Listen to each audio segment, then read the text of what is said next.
A toddler's cry, or even just their constant questioning, it operates at a frequency that is biologically engineered to pierce human attention. Wait, really? It's engineered that way? Yes, it literally triggers a microspike of adrenaline in the adult brain. So your baseline state, just sitting in your living room, is one of perpetual physical demand. So you're quite literally touched out, like your nervous system is constantly running in the red. Exactly. And that brings up the most stigmatized phenomenon in the research today, the boil over point. Yeah.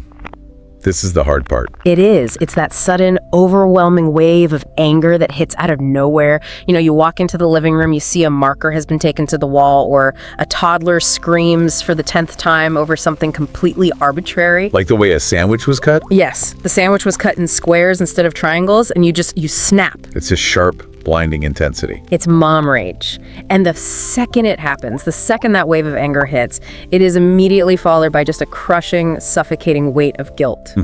Because of the expectation. Right, going back to that societal standard, moms aren't supposed to feel rage. So if you feel it, the cultural script says you are fundamentally flawed, like you're doing it wrong. What's fascinating here is how neuroscience completely dismantles that guilt. Thank goodness. I know, right? Mom rage is not a character flaw. It is not a moral failing. It is a direct physiological signal of an overstimulated nervous system. Meaning your cup is just completely empty. Precisely.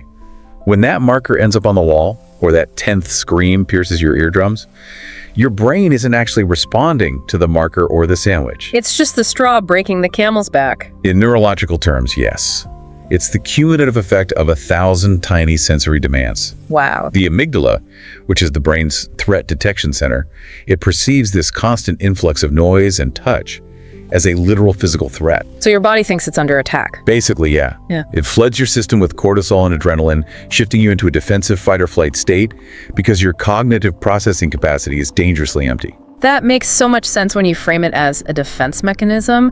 I was actually thinking about this earlier, and it reminds me of a home's electrical circuit breaker. Oh, yeah, it's a good analogy. Right. Like if you plug a blender, a microwave, a space heater, and a vacuum cleaner all into the exact same kitchen outlet, eventually the circuit breaker trips. The lights just go out. Everything shuts down. Exactly. But when that happens, you don't fall to your knees crying, thinking the house is a moral failure. No, you don't. You don't think the house is a bad house. You recognize that the breaker tripping is a necessary safety mechanism reacting to too much current at once, specifically to stop the entire house from catching fire. That is the exact mechanism happening in the maternal nervous system.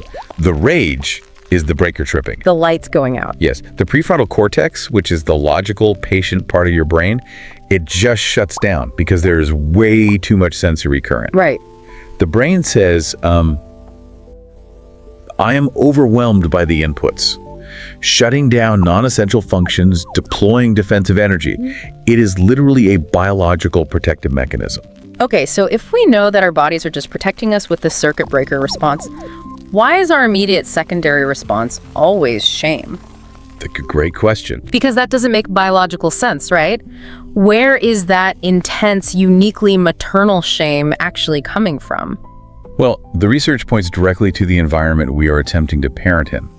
Specifically, the external pressures that weaponize our biological limits. Social media. We are talking about the completely fabricated reality of social media. Yeah. And how it portrays the maternal ideal. Oh, and here's where it gets really interesting.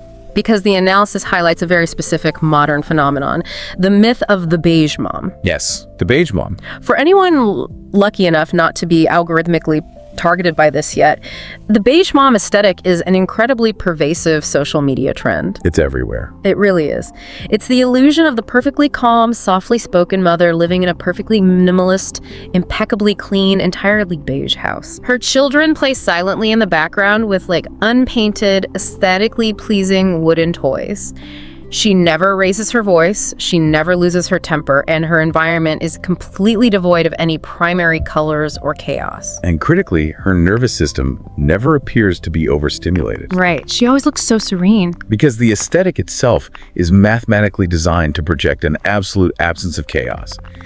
It basically equates good mothering with a sterile, controlled environment, which is frankly fundamentally at odds with normal human child development. And the reality is so different. I mean, whether you are living in Europe or the States or anywhere else, real parenting includes sticky, messy kitchens. Always sticky. Always. It includes children running around singing fake German at the absolute top of their lungs at 7 in the morning.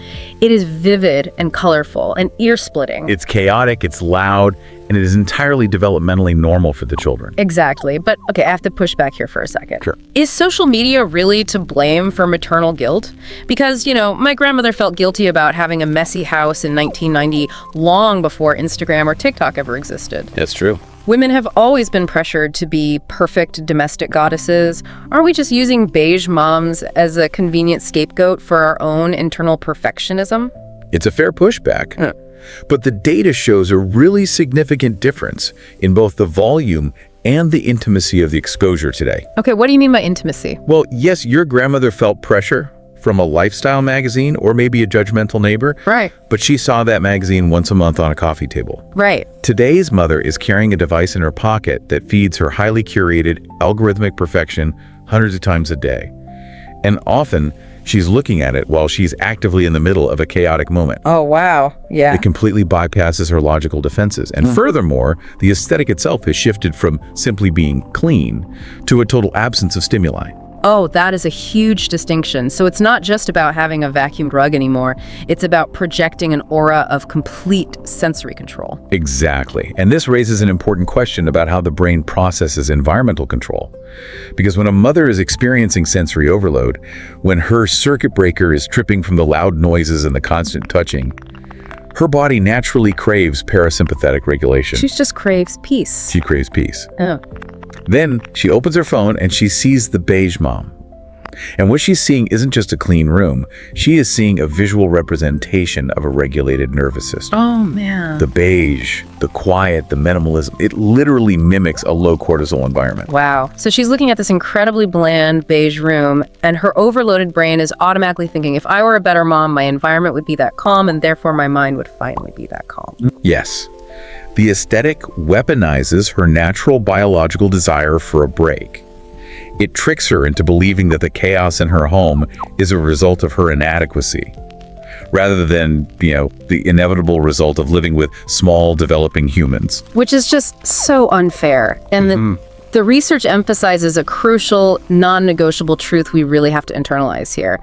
Honestly, it feels like the thesis statement of this entire deep dive. Let's hear it. Admitting you need a break from your own children does not mean you love them any less. Not at all. It simply means you are human. Yeah. It means your biology has limits, and pretending it doesn't is just a recipe for complete systemic burnout. So what does this all mean for us? We've dismantled the beige mom myth.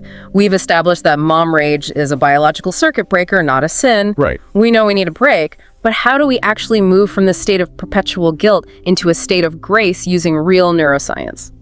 The answer actually lies in how we manage the sensory input before the breaker ever trips. We need to look at this concept of creating micro-sanctuaries. Micro-sanctuaries. I love that term because it sounds accessible. It doesn't sound like I need to book a week-long silent retreat in the mountains to fix my brain. Exactly. It is entirely practical. The goal isn't to escape your life. It's to actively insert moments of nervous system regulation into your existing day.